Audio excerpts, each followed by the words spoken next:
Grand Prix, and if he can just do about the 2 miles that are left now without losing position to Mika Häkkinen, who is now a massive 22 points behind him, it is going to be an absolutely fabulous victory. Yes, the Ferrari mechanics are all up on the pit wall, getting ready to give him the biggest cheer. This is why the man is an international, worldwide superstar, and why he's so sought after, and why he's paid such staggering amounts of money. When the chips are down, when the conditions are changeable, he somehow keeps his head cooler than the others. Coming up to turn 11 out of 17. Now into another left-hander at Ombu, down the straight, approaching the Senna S, the chicane, named after the great multiple Brazilian world champion. Michael Schumacher exits the Senna chicane. Into turn 15, the right-hander builds up to 150 miles an hour. He is almost home. He can almost see the checkered flag. He rounds the left hand of the last corner and wins the Argentine Grand Prix for Ferrari. 10 World Championship points. Yes, Michael, you've done it. And is he pleased? One of the great things about Michael Schumacher is he is never the least bit reluctant to show how much he enjoys his motor racing. And I bet you that when he gets up on the podium, he will be absolutely euphoric. Yeah, he'll be enjoying that. They say it's better to be born lucky than good. Well, Michael Schumacher is good and lucky. Remember, he had a big coming together with Coulthard early in the race, then the trip across the gravel onto the emergency road, and he still comes through to win. What a great drive. What a great race. Mika Häkkinen finishes second, 23 seconds down to the nearest 10th. We're just waiting for Eddie Irvine to come home now. Third for Ferrari to make it 14 World Championship points for the historic Maranello team. Eddie Irvine has finished. There he is, and he's not unhappy. A brilliant second in 1997, a superb third in 1998, and Eddie did that in spite of the efforts of Alexander Wurz to drive through the middle of his Ferrari several times. Wurz, however, has finished in 4th position. That's his second successive 4th place for the Benetton team. Alesi has scored 2 points for 5th position for Sauber, and David Coulthard brings the second McLaren home in the points. 1 point, but the gap between himself and Mika Häkkinen in the World Championship has increased by 9 points. What a great day for Ferrari, who says we're in for a boring McLaren-dominated season. A dramatic Grand Prix, Michael Schumacher, a winner in Argentina for the first time. Realistically, you have to say the second place would have been, under normal circumstance, possible, because David obviously didn't have a good car towards the end, and he was the faster over the weekend. So it was possible from the beginning to beat Häkkinen, but as I said, David should have been in front of us. For some reason he couldn't. Did you expect Michael to be this competitive this weekend? I expected after the practice, and okay, this weekend, yes, I expected them to be closer. Not this close. I didn't enjoy it at all, to be honest. It was very tough. I had serious problems with the brakes again, just locking fronts and locking rears. So I couldn't really push at the start of the race, and I was fiddling with the brake balance all the time, but I could never get a decent brake balance. And then this thing inside the car kept coming loose, so I was, you know, struggling with the brakes and having to kick it into place every time I was going down the straight. So it was a tough race. You know, Michael's a very aggressive driver, so it's unlikely to think that he's going to just lift, but I think he's lucky he didn't damage his car in that incident as well. So today, I definitely think I was in front, and he's lucky that he kept going. I have a view that he came over to visit me, as he felt he lost it out initially into the corner. He wanted to come back and close the door to not let me overtake him, and I wanted to overtake, and I didn't see a reason to pull back, which obviously causes a crash. I've lost more points today.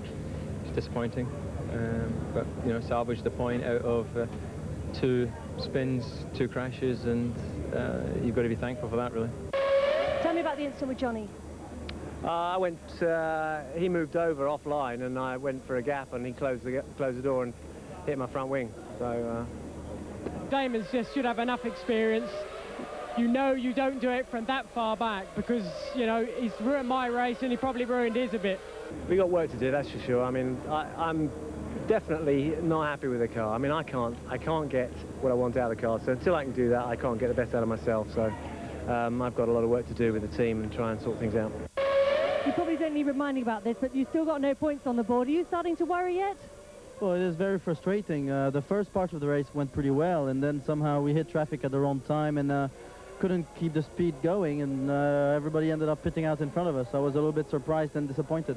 Now 28 wins in your all-time in the career. You're fourth behind Nigel Mansell. The target is 31. He won 31 races, so that's the target in your sights. Obviously, you think you'll be doing it fairly soon. Yeah, I want to do some more, to be honest. More than 31? Yeah, certainly. So Mika Häkkinen has actually increased his lead here to 12 points. Schumacher above Coulthard in second. Eddie Irvine up there in fourth. And Ferrari, the big scorers, leapfrog Williams behind McLaren.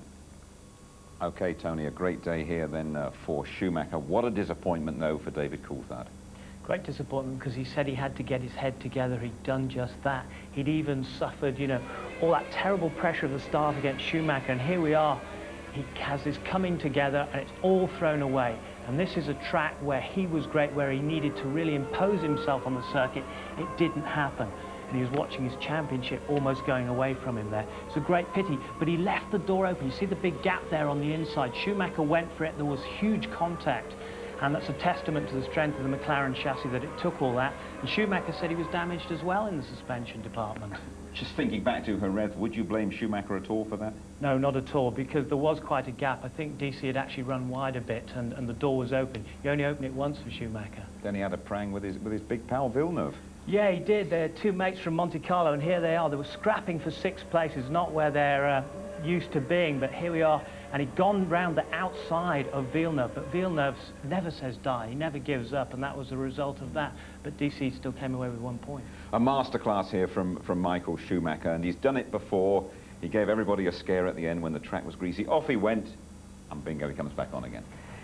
A Houdini act, and he's great at it, but he plans his escape route every time. Now look at this, he's on, there's a layer of water over the grease and the rubber, off he goes, but he steers it through the gravel. I think he's got his A to Z of Buenos Aires on his lap, actually, as he goes across there. Finds this little road on the outside, but he'll always get out of a situation like that. And he's got onto the little road, straight across the path there of the Minardi and back on the track to take the win by a scant 4 or 5 seconds at the end. The great thing that's happened here, Tony, we've got a competitive season going again. Yeah, well, who'd have thought it? I mean, that's the great thing about Formula One. You just don't know what to expect. I mean, we've had some domination. Here it is. Ferrari have turned it around, and it really is going to be exciting from here on in. Traditionally a good place for the Brits here in Buenos Aires. Not today, though. I'm afraid not. And again, two other mates, sparring partners from Formula 3 here. Johnny Herbert scrapping for 9th place with Damon Hill. Damon Hill punts him right up the backside. Another dark day for Damon Hill. I think there's some exercising of some parts required in the Jordan, unfortunately for Damon Hill. And Johnny Herbert, he's not the nice guy this year. He says, I'm going to be the hard man. I've had enough of this. I've really got to get it together this year. Just a quick word from you about Eddie Irvine. Great drive, circuit that he loves, fantastic points for Ferrari, did a great #2 job. He'll be looking to really capitalise this season. And we look forward to going back to Europe. Absolutely. Okay, thank you very much indeed, Tony. Well, here's your full list of how things ended up. Michael Schumacher and Eddie Irvine, well, they are suggesting this could be Ferrari's year. After all, Häkkinen, though, still the championship leader.